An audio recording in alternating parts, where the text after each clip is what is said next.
Yesterday, I told you about the New York Times Trump family tax fraud expose, a major story that was barely noticed because of the 24/7 focus on the Kavanaugh confirmation. But that's not the only story that flew way under the radar. There's also an alarming report out of the UN with a serious message that if we don't take major steps to curb climate change now, the world as we know it will come to an end. Okay, I might be exaggerating a little, but only a little. Now to a dire warning about climate change. According to a new report, experts say that we have until 2030 to avoid catastrophe. 91 scientists from 40 different countries analyzed more than 6,000 scientific studies to reach the conclusion that the planet is nearing a no-turning back point with our rising temperatures.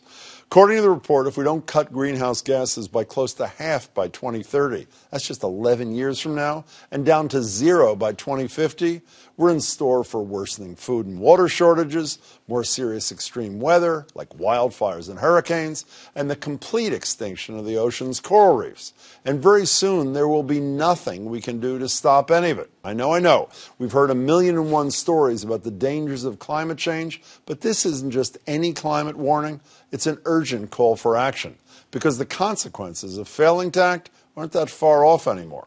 In fact, we're already seeing it make bad hurricanes worse and more frequent, first with Harvey, then Maria, Florence, and now likely with Hurricane Michael, making up one of the worst years of hurricanes in the country's history. But still, climate scientists have hope that future climate catastrophes are not a foregone conclusion.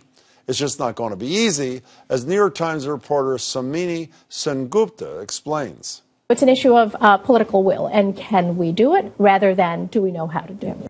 She says the consensus is that we need to replace fossil fuels like coal and oil with renewable ones, do away with gasoline-fueled cars and trucks, preserve forests, which naturally absorb greenhouse gases, and implement a carbon tax that put a price on pollution.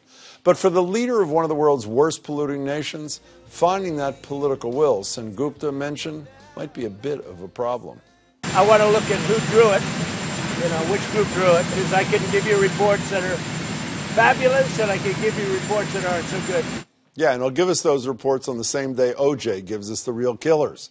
First, Trump withdrew from the Paris Climate Accord. Now he's ignoring the problem altogether. If we want to call ourselves the leaders of the free world, it's time we started leading on the issue that threatens the very existence of it. What do you think? Email us, tweet us, share your thoughts.